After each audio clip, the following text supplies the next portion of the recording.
J'ai un truc bien là.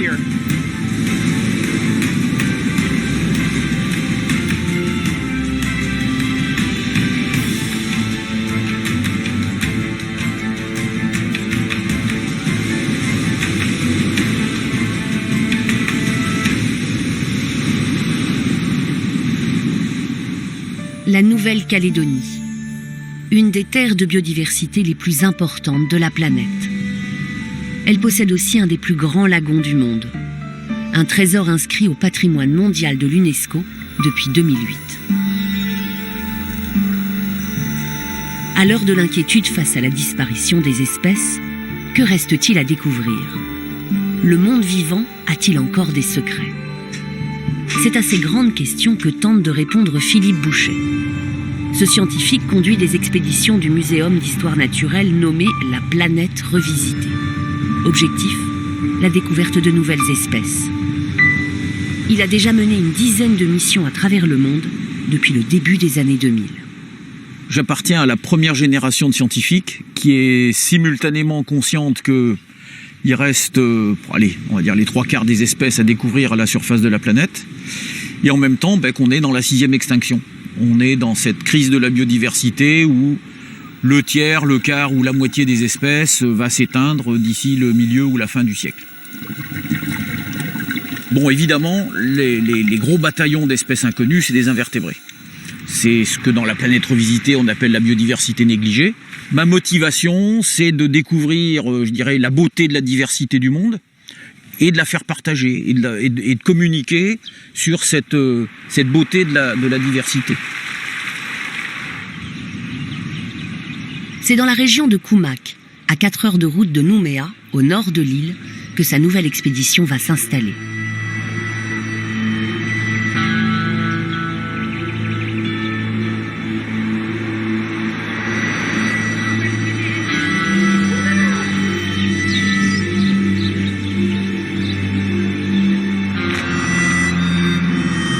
Ici, c'est le Far West calédonien. De grandes plaines, des exploitations de nickel, une terre d'élevage parcourue par des cavaliers et surtout un lagon magnifique d'une richesse incomparable et d'une beauté à couper le souffle.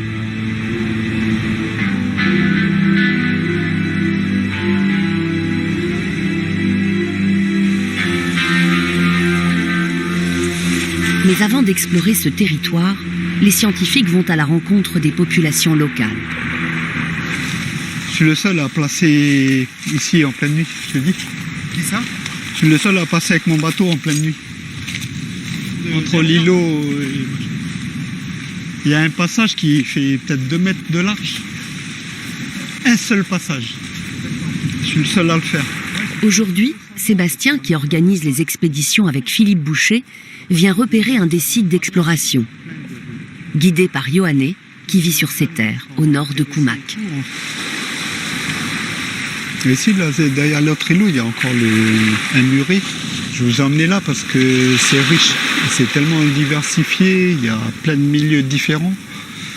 Et on peut plonger à un endroit là-bas et plonger ici, c'est différent, tout est différent. Sur les îlots, c'est différent. Ici, c'est l'îlot Titanium. On n'arrive pas en territoire conquis, on vient demander la permission de pouvoir découvrir, de pouvoir fouler la terre des ancêtres. Donc le fait qu'ils sont venus pour nous demander pour faire, en fait, on s'est intégré un peu dedans parce qu'on connaît nos milieux, on connaît nos ressources, on sait, voilà, et il y a le non-visible que eux ils vont mettre en lumière justement. Il y a un côté magique un peu qui te redonne des forces en fait. C'est quoi l'histoire de ces lieux Mais ici les vieux sont arrivés puis ils ont posé la dent du requin là. Et le requin il dort ici devant là. Il dort devant et puis il ferme la baie. Cette île là en forme de dent de requin. Et donc ça c'est une zone taboue. Cet îlot oui, c'est tabou. Ouais. D'accord. Il y a ce qui est visible et ce qui est invisible. Et nous, la part de l'invisible chez nous les Kanaks, c'est important. Le lien entre les clans et la mer, ça a toujours été. La mer, c'est la mère nourricière. On dit la mère nourricière, on prend ce qu'on a besoin et on vend ce qu'on a besoin, on va pas plus loin. On fait partie de la nature. On n'est pas étranger, on n'est pas exploitant de la nature, on fait partie de ce monde-là.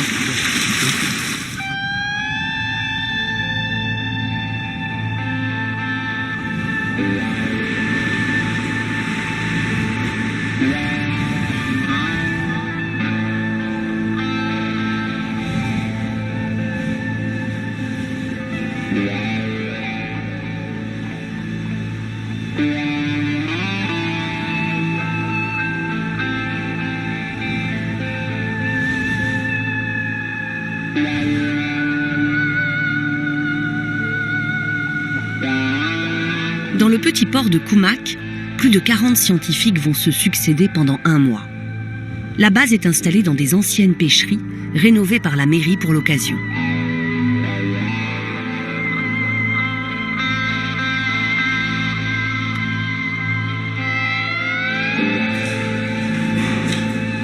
Nationalités se côtoient et vivent ensemble.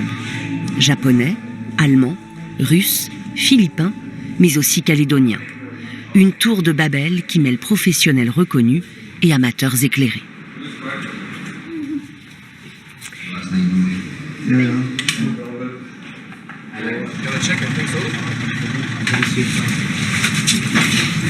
Ça là, je pense qu'elle est différente. Alors, ça, c'est pas une Ekinata. C'était plus profond. attends un peu. Je t'ai pris des pitons, je t'ai Là, pris il des y a, machins. là, il y a un vermet. Alors, il y en avait plein. Et tous ne sont pas, loin de là, des chercheurs. Donc, en gros, les qualités des gens qui sont ici, c'est d'avoir un pif pour trouver des espèces, de l'expérience pour les trouver. C'est d'être des bons camarades parce qu'on est ensemble tout le temps pendant un mois. Et puis, c'est d'être jamais fatigué. Et donc, c'est ça la recette de la composition de l'équipe.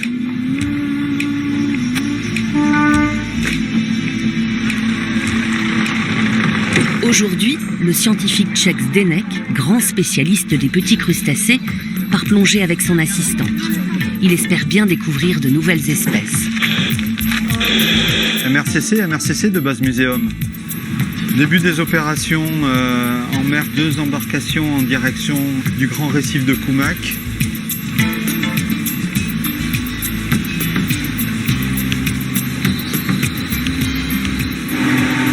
Allez, je vais ressortir que ça va pas être facile.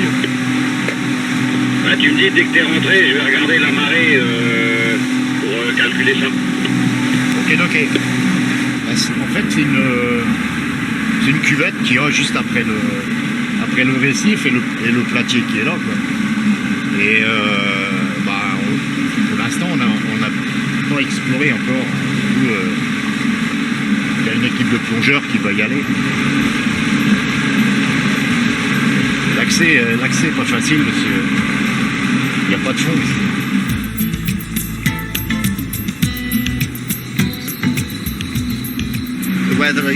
Le temps est calme, il y a peu de vent, la mer est plate, transparente, la visibilité est bonne, on voit les coraux, tout est en place, je suis content.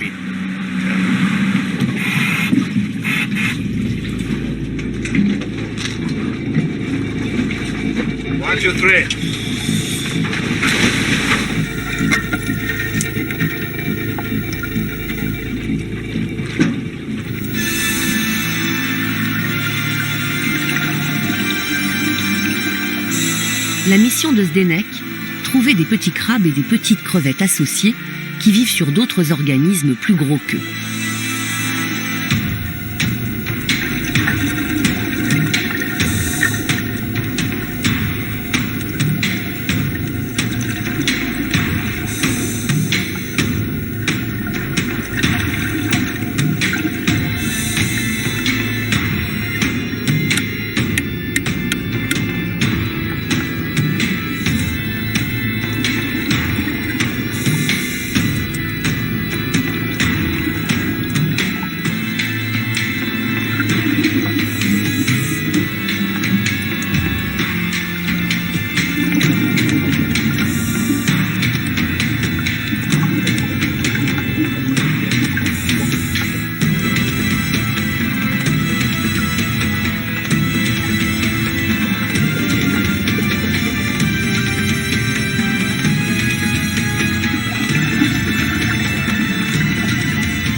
C'est un crabe de la famille des portunidés. Ce sont des crabes nageurs qui généralement sont libres sur le fond de la mer. Mais quelques espèces sont associées à des bêches de mer.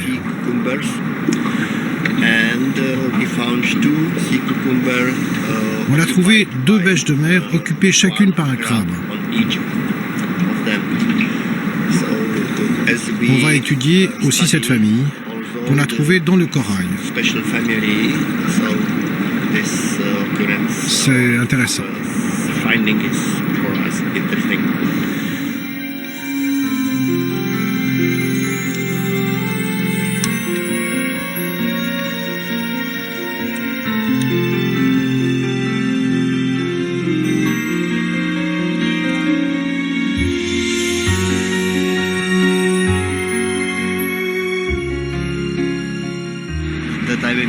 La plongée était très belle, les fonds étaient clairs.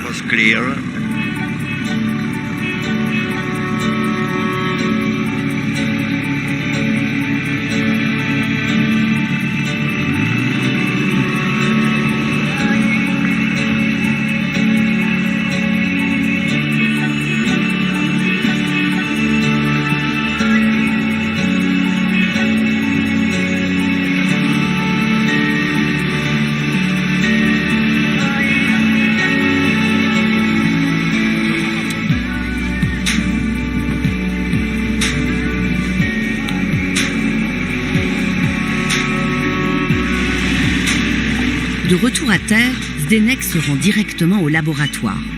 Commence alors un second travail, celui du recensement de ses captures. Ce sont les trouvailles de ce matin.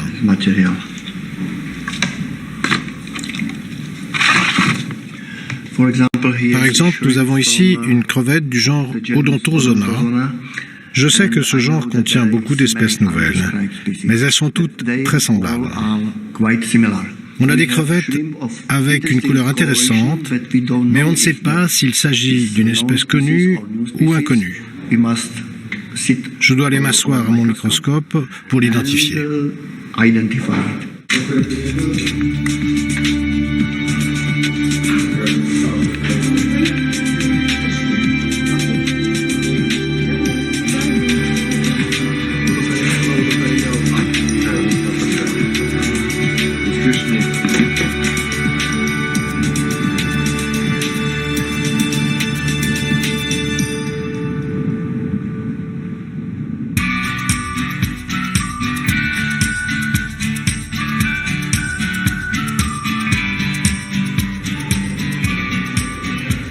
Un des grands objectifs de la mission de Kumak, c'est le recensement des nudibranches dans le lagon. Ces petits animaux invertébrés sont un véritable baromètre de la biodiversité. Pour les chercher, Jean-François, auteur d'un livre sur le sujet, est venu de Nouméa. Dans la vraie vie, il est chirurgien, mais il est passionné par ces minuscules créatures marines. Bien. Suivant. Je pense que c'est un Loki. Dans la nouvelle édition du livre, tu pourras faire la différence. Il a réuni une petite équipe de chercheurs-cueilleurs amateurs avec l'appui d'un véritable scientifique venu de Californie, Angel, un des meilleurs spécialistes mondiaux de ces petits animaux marins. Aujourd'hui, Jean-François prépare sa plongée avec Marina, ingénieure en télécommunications venue de Bordeaux, une passionnée comme lui. Sur un plateau apparemment. Et si jamais ici il y a trop de courant, ça va pas, on fera le chenal là de Kendek. Tu l'as déjà fait toi? Le chenal de Kendek, oui. Ouais.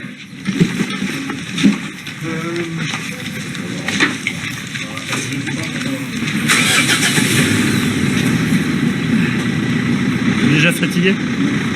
Tu vas te reposer dans l'eau? C'est ça, la plus. Ouais.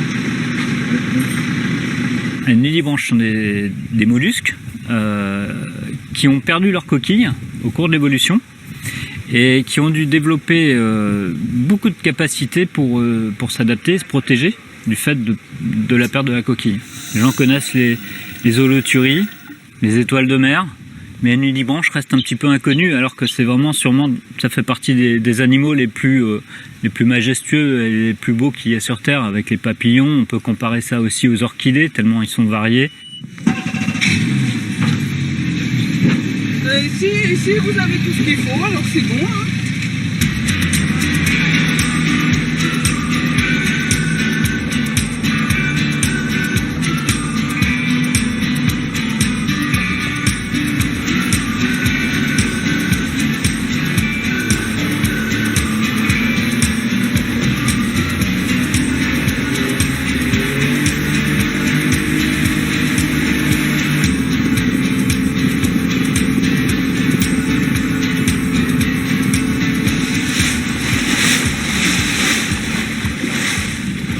Les conditions sont pas trop mal, il y a un petit clapot, mais ça devrait faire une belle plongée. Allez, moi je mouillerai là, je pense qu'on est bien. Vous êtes bien là? Tu vois où on est? Ouais, je vois. Tu repères? Allez. Tu le tiens bien? Ouais.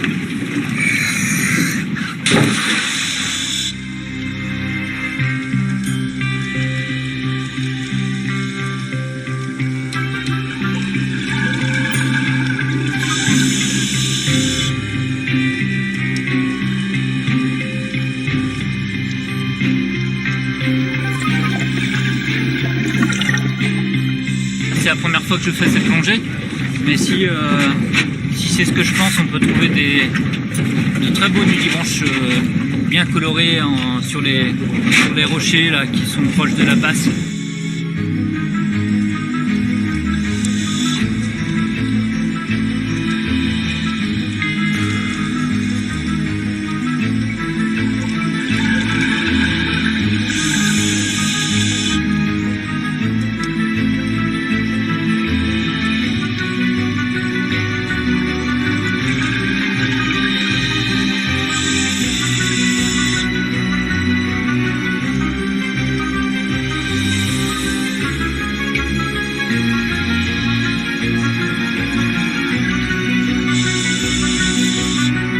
C'est avant tout de la découverte, effectivement, de rechercher toujours, d'essayer de trouver toujours l'animal qu'on n'a jamais vu ou qu'on a vu une fois il y a très très longtemps.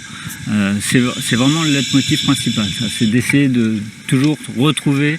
Il y en a une telle variété que c'est sûr qu'on va très souvent ressortir d'une plongée émerveillée parce qu'on a trouvé l'animal qu'on n'attendait pas. C'est vraiment ça.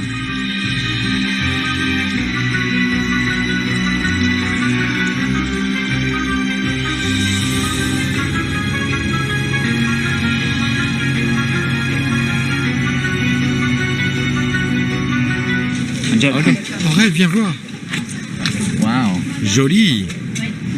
Nice. Yeah, we don't have Celui-là, on ne l'a pas. Very good. C'est super. Probablement une nouvelle espèce. Glossonoris? Oui, sûrement. Yeah. Bon, entre elles, c'est peut-être davantage tout de suite interpréter, dire bon, ça c'est super intéressant. Entre elles est celui qui va transformer l'opération inventaire de terrain à Kumak en opération de création de nouvelles connaissances scientifiques. Et donc, bon, entre elles amène, je dirais, la légitimité académique à cette opération. C'est l'animal que tu as capturé aujourd'hui. Alors c'est très intéressant parce que ce n'est pas un Glossonoris cincta. Dans le livre, c'en était un. Oui, mais après l'analyse de l'ADN que nous avons faite, et c'est le problème avec ces espèces cryptiques qui évoluent et deviennent des espèces différentes sans changer d'apparence. C'est certainement une nouvelle espèce, peut-être même endémique. C'est intéressant. C'est une de nos découvertes. Il y a plus d'espèces endémiques en Nouvelle-Calédonie que ce à quoi on s'attendait.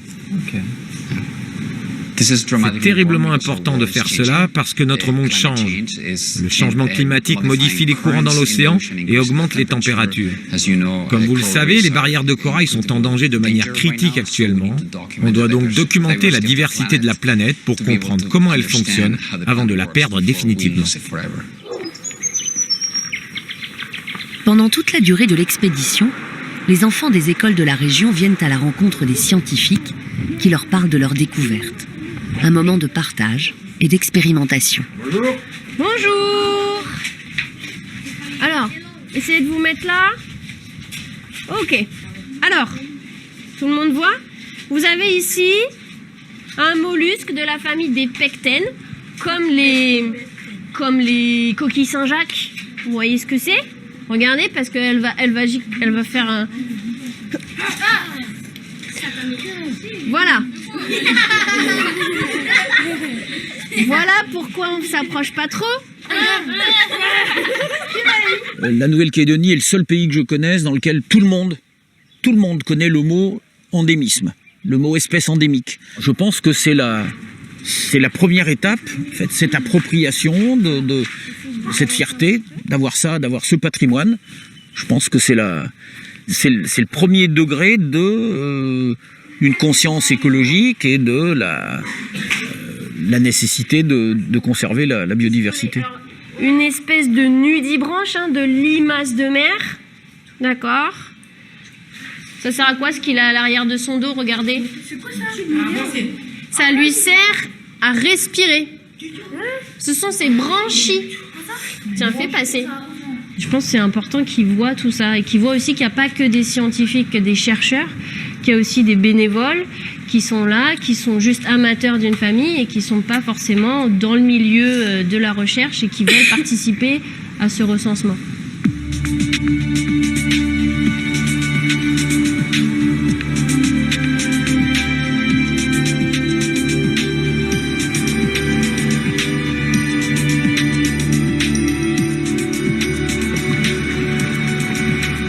Nouvelle journée et nouveau défi ce matin sur le port. Le plus gros bateau de l'expédition s'apprête à lever l'ancre. L'Amborella, un navire mis à disposition par le gouvernement de la Nouvelle-Calédonie, peut naviguer en haute mer. Joe est un pêcheur professionnel et Dave un chercheur. Tous deux sont philippins.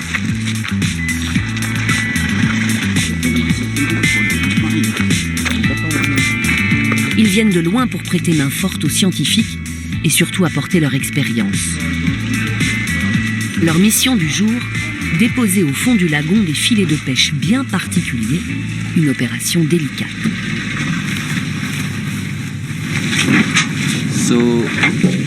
Ça, ce sont les filets Lumun Lumun que nous allons utiliser. Ça, ce sont les blocs. Le plus gros est à un bout. Le plus petit doit être mis au milieu.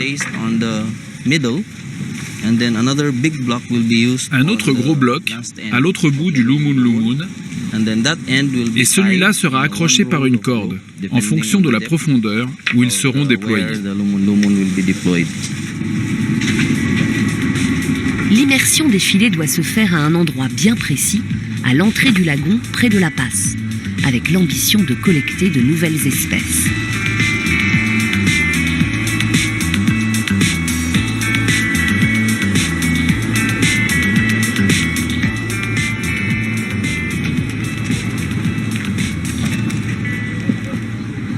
Les Philippins ont un savoir-faire, une tradition, mais de déployer différents types de filets pour récolter du coquillage de collection. Et ils sortent des trucs qui sont inconnus des scientifiques.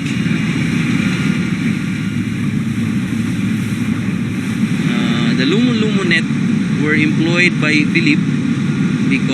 Lumun Lumun ont été employés par Philippe parce que Philippe savait que ces filets Lumun étaient utilisés pour collecter des coquillages dans des eaux très profondes qu'on ne peut pas atteindre en plongée traditionnelle.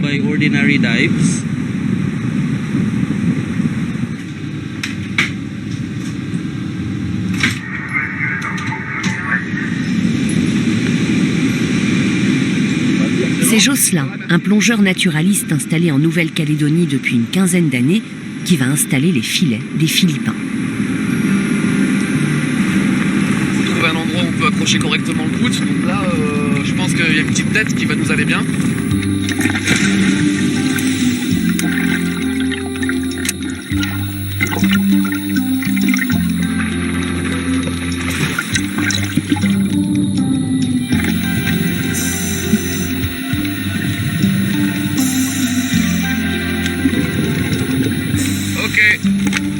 Drop.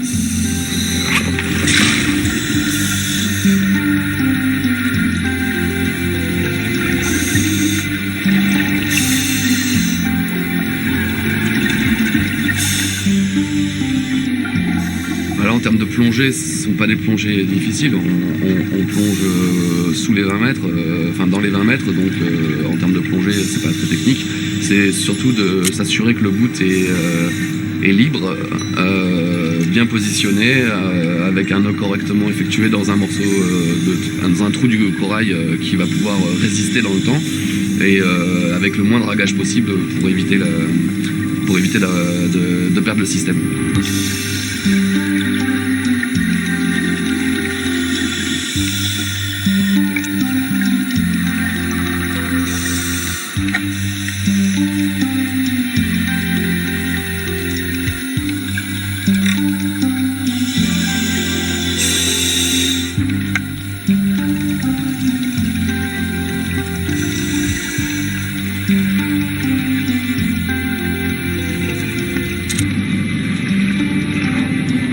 C'est ok?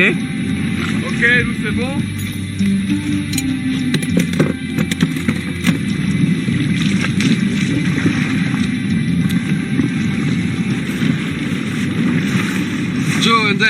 Joe, Dave, les filets sont bien déployés à 50 mètres. On s'est arrêté à 30 mètres pour les regarder. C'est bon. Celui-ci, il est bien mis. Merci. Merci beaucoup. Je suis content, je suis content. Nous sommes vraiment très contents parce que ça s'est bien fini. Ça s'est vraiment bien fini. Je suis vraiment très content et reconnaissant. Surtout parce qu'aux Philippines, je ne suis qu'un simple pêcheur. Mais là, j'ai eu la chance de participer à cette grosse expédition. On a observé de près la biodiversité.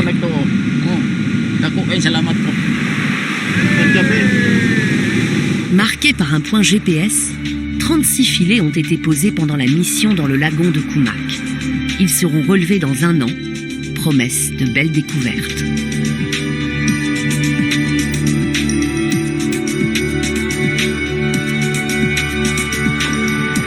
Le lendemain, changement d'ambiance. Jocelyn entraîne ses nouveaux amis philippins dans une nouvelle aventure. Strongman.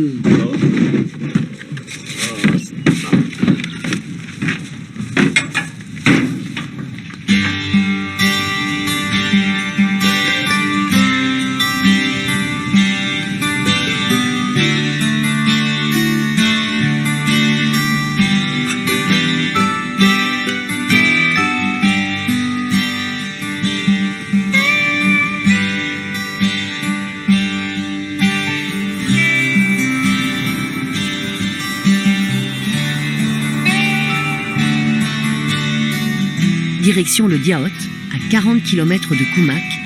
Le paysage change, les collines s'arrondissent.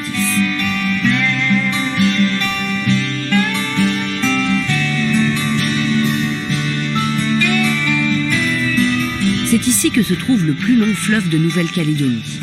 Plus d'une 50aine de kilomètres, avec un estuaire dans lequel l'eau de mer remonte sur une 20aine de kilomètres. Une région rarement explorée, mal connue, avec une biodiversité remarquable. La petite équipe a une mission, attraper une mystérieuse crevette. Jocelyn prépare les pièges qu'il va mettre à l'eau. Il va aussi relever ceux qu'il a déposés quelques jours plus tôt. Alors, qu'est-ce que tu veux ? Un peu de tout, un repas complet. Le pied de cochon. Ça c'est bon. Et là, le petit secret de la papaye pourrie. C'est de la feuille de papaye pourrie. C'est un secret, ça ne l'est plus. Merci. C'est bon. J'avais entendu parler l'année dernière en faisant des repérages et tout, on m'avait dit, t'es au courant, quoi. On a un homard dans le Diaot. Bon, un homard, il s'avère que c'est une grosse crevette. Je voulais savoir de quoi y retourner, quelle était cette crevette du Diaoth. The fisherman give us the photo of the... Un pêcheur nous a donné la photo de la crevette qu'on recherche. Donc voilà la crevette géante du Diaoth. J'espère qu'avec nos pièges, on arrivera à en attraper. Aucun échantillon n'a été collecté? Non, aucun. C'est peut-être une nouvelle espèce. Eh ben c'est parti alors. Let's go.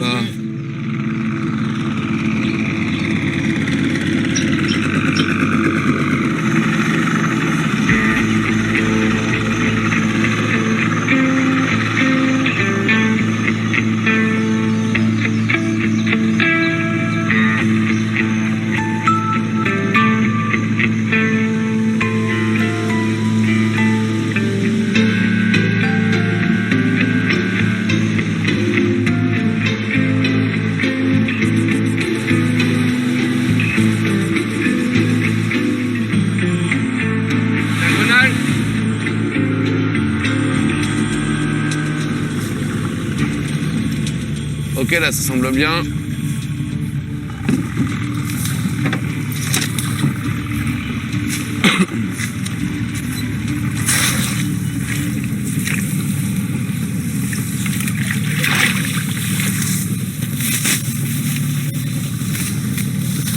Ok. Voilà, le spot, il est top. Ouais, bien.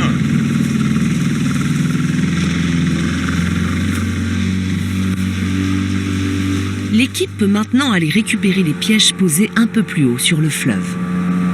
Passe à droite.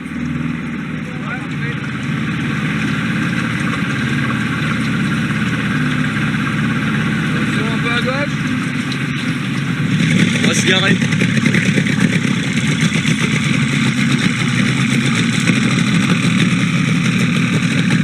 Elle est peut-être sous l'eau là.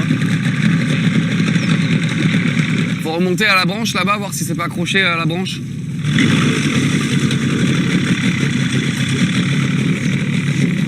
Quoi, si, hein? Non? Va falloir plonger, hein. Pour récupérer la corde. Let's go.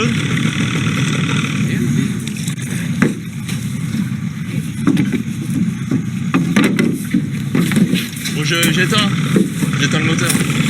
Oui, oui.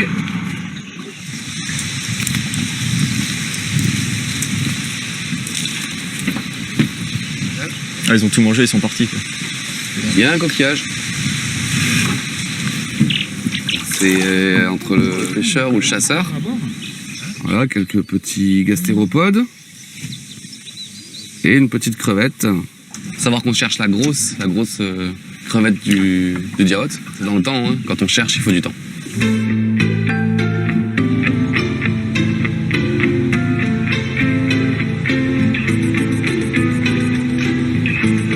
Après plusieurs heures de recherche, l'équipe n'a finalement pas trouvé la fameuse crevette.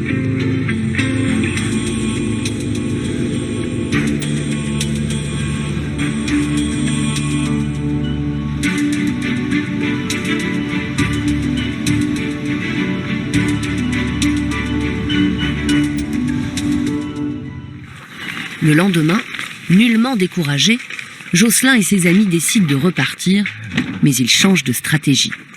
Ils vont faire appel à une pêcheuse locale qui leur propose de les guider sur le fleuve, mais de nuit cette fois. Quand on recherche quelque chose qui n'est pas évident à trouver, c'est pas toujours nécessaire de réinventer la poudre soi-même. Il faut aller voir les gens qui savent le faire, on va gagner du temps, on va gagner en précision, on va gagner en information. Il est 1h04 du matin.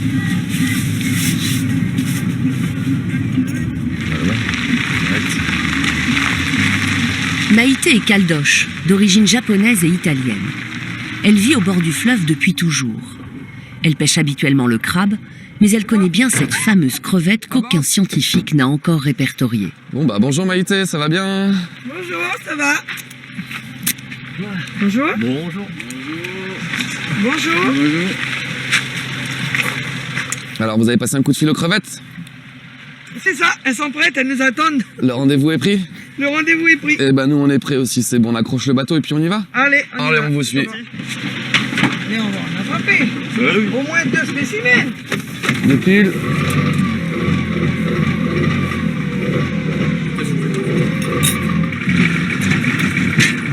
Débat. Je pousse? Vas-y, monte. Ok, allez. Des fois peu, on sait jamais. Joël, tu attrapes mon crochet.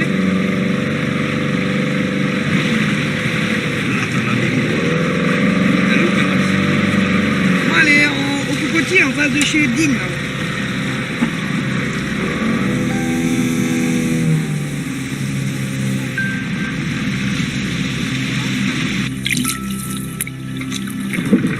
Vous pouvez pas trouver Manas si vous ne connaissez pas.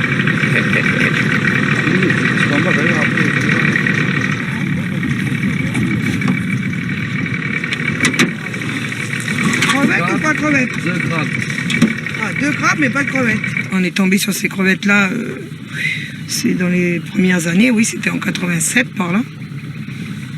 Par hasard, on est tombé dessus et puis ben, après, tous les soirs, on allait à la recherche de ces crevettes-là et voilà. On a fait des bons coups de pêche. Et après, on a surveillé voilà, les périodes et tout ça. Et jusqu'à présent, voilà, on les surveille tous les ans. Alors, la vanneau, c'est pas facile. Mais normalement, elles sont en haut comme ça, là, en pic en haut de l'herbe. Entre l'herbe et les bourreaux. C'est sauvage avec la ligne. Ben, je vois quelque chose, moi. Oui, s'il y a des yeux, je vais voir, oui. T'inquiète. Ben, j'en ai pas vu une seule de crevette de para. Non, voilà. Ah, ouais. Voilà une, là. Là-dedans, là. Tu la vois? Non. Là, ici, là. Là où il y a mon faisceau et tête, ta lampe. Le rouge, là. Là, je la vois, la crevette, là. Les yeux, là, Joël. Attends. Petite fois. Mais t'as vu, ils sont en sable, là. Tu l'as pas eu? Si, elle est dedans. Non. Ah, si, elle est dedans. Si, hein? Sur le côté, là. Voilà. Oui, elle est dedans, C'est ça. C'est ça, les crevettes de mer. Ah, l'autre là. Je l'ai eu. Tu voulais partir de là. Si on trouve une, c'est qu'il y en a. C'est une pénide. Mais c'est dommage, elles sont pas grosses. Non, là, c'est pas des grosses, mais c'est déjà bien. Mais c'est la bonne espèce, donc je pense qu'au labo, ils seront contents.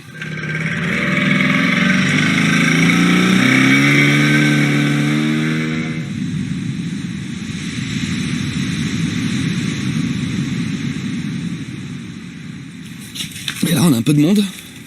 Voilà la plus grosse. Donc c'est celle-là qui devient ouais. Grosse comme mon bras. C'est quand même une belle bête, avec les antennes presque complètes. Elle a dit que c'est celle-ci qui devient très grosse. Celle que tu as dans la main, là. Ouais. Ouh, merde.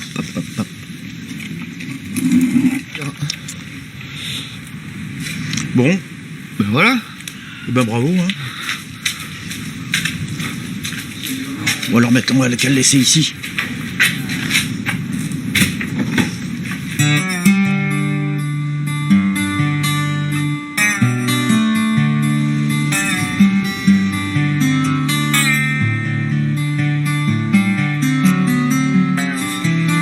En 2016, l'expédition La Planète Revisitée s'était installée sur l'île des Pins, à 100 km au sud de Nouméa.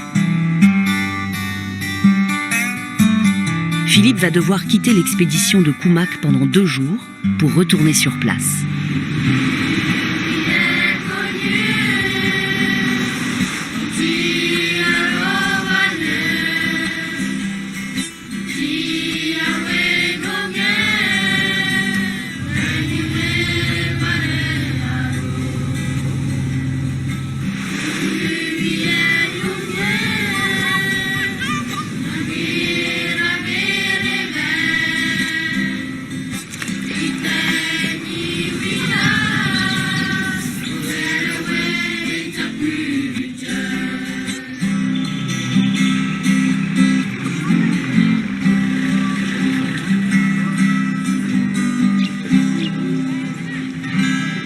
Sur l'île des Pins, Philippe retrouve Pascal Joanneau, directrice des expéditions du muséum.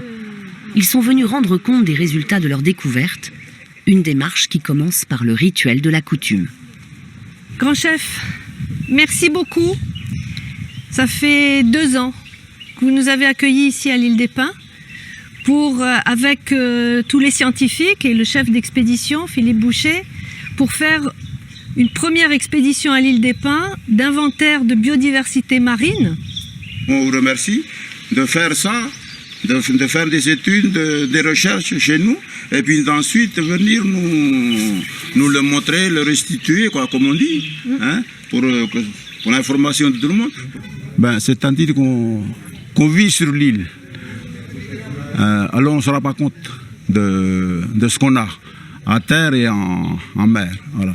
Et c'est souvent à ces occasions-là qu'on nous fait découvrir la richesse qu'on a ici. On monte tous à la mairie là. Oui, voilà. Et on va faire, maintenant, tu vas voir les photos. Voilà. On va voir les photos de tout ce qui a été fait. Oui, donc j'ai parlé un peu avec les coutumiers pour savoir s'ils seraient d'accord. Voilà.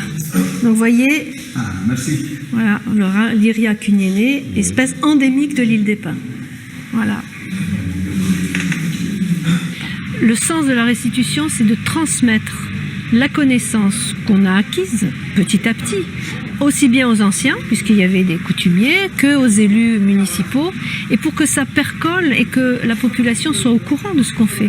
Parce que à quoi ça sert de garder l'information si c'est pas pour que tout le monde en profite?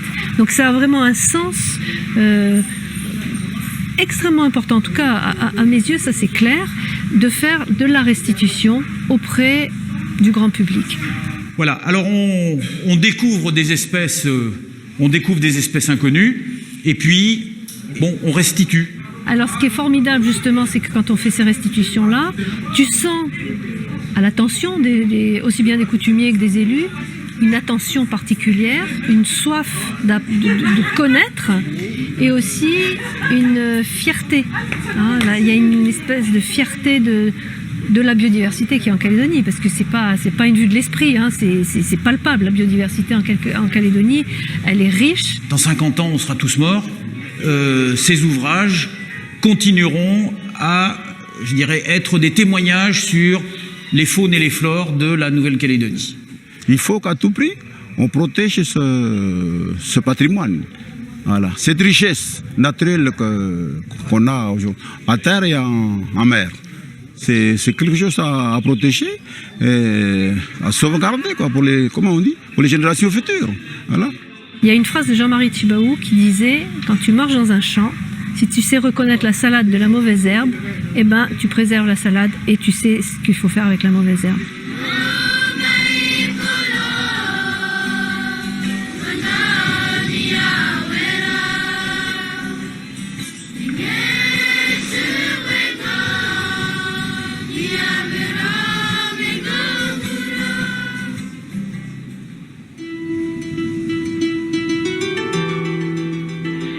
De retour à Kumak, nous retrouvons Angel, le spécialiste des nudibranches. Angel n'est pas un plongeur, mais il a repéré au large un site très prometteur qu'il pourra arpenter à pied.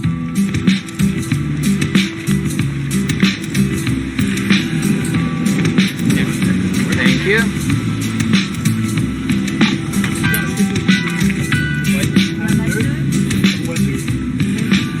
Le petit groupe se rend donc sur une bande de terre située à 5 minutes à peine en bateau de la base et qui n'apparaît qu'à marée basse.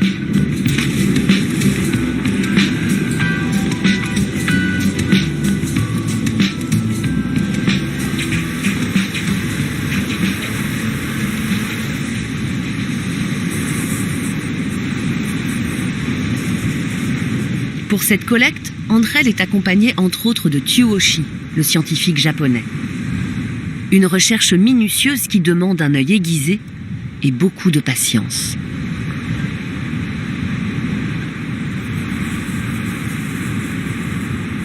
Je retourne des rochers à la recherche de limaces de mer et c'est un travail très fastidieux parce qu'il y a beaucoup de rochers ici, parce que tu ne sais jamais quand tu vas en trouver, donc il faut retourner autant de cailloux que possible. Et regarder très attentivement parce que parfois c'est très difficile de les voir. Angel? Oui. J'en ai trouvé une belle. Oh oui, c'est une Hexabanchus. Bon boulot, elle est énorme. C'est la plus grosse que j'ai jamais vue ici. Elle était sous un rocher là-bas. Oui, on devrait aller en chercher d'autres. Elles sont rares ici, on a dû en trouver que 3 ou 4. Merci beaucoup. De rien. Je vais la mettre dans le seau et tu peux récupérer ton pot. Merci. Celle-ci, on l'appelle la danseuse espagnole parce que sa manière de nager fait penser à du flamenco. C'est une des plus grandes espèces de nudibranches de l'océan Pacifique et elles ne sont pas très communes ici à Kumak. C'est seulement le 3e spécimen que l'on trouve.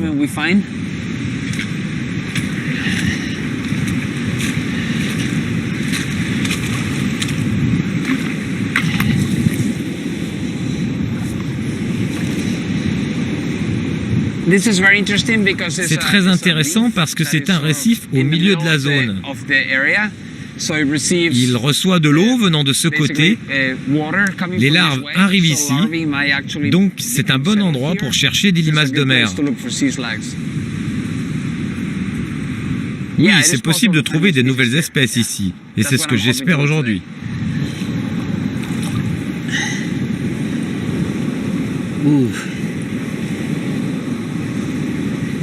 Oh, voilà, j'ai trouvé quelque chose de bien.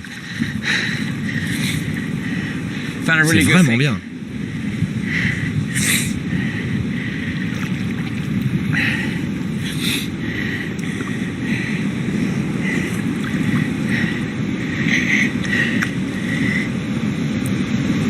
C'est potentiellement une nouvelle espèce.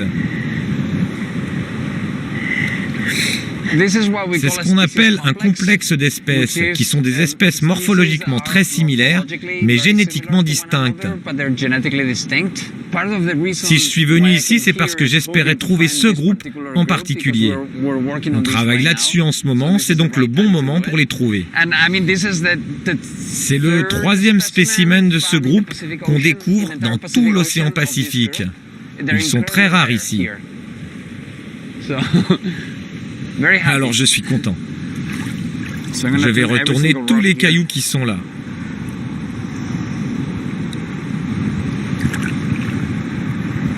Je suis très content. C'est le spécimen le plus important que j'ai trouvé. Incroyable.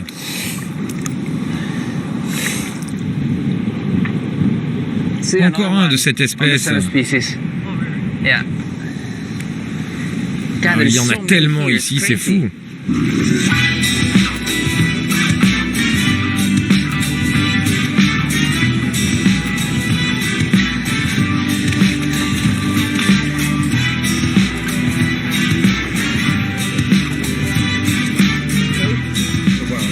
Philippe, c'est vraiment bien. J'ai trouvé une Bertella stellata. C'est très rare dans le Pacifique. Probablement une nouvelle espèce de ce complexe d'espèces. On travaille là-dessus en ce moment. On a déjà des spécimens d'Hawaï, mais rien du reste du Pacifique. Donc c'est probablement nouveau, la plus belle découverte du voyage. Oh, quand même. Non, vraiment. Pour moi, il y en a qui sont contents de la marée basse. Oui, c'est fantastique.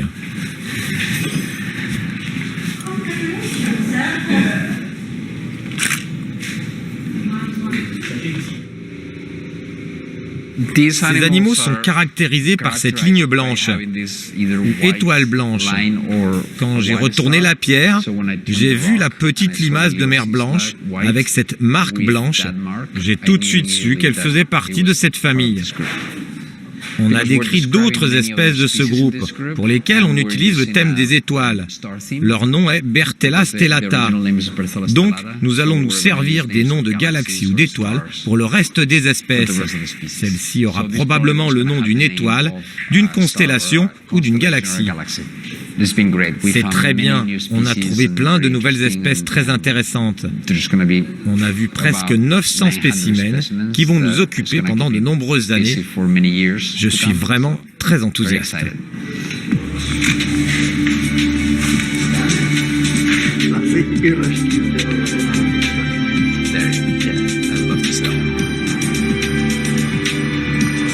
L'expédition prend fin sur cette belle découverte.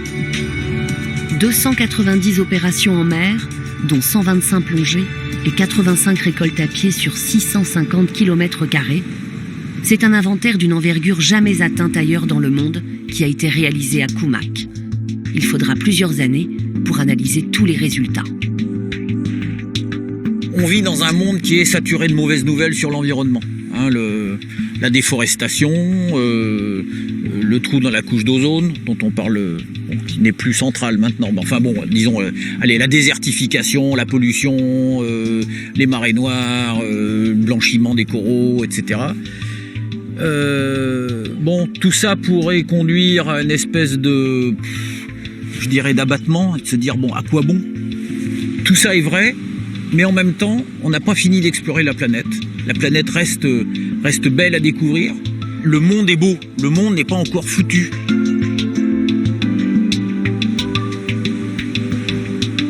L'expédition La Planète Revisitée reviendra en Nouvelle-Calédonie. Il y a encore des centaines de nouvelles espèces à découvrir.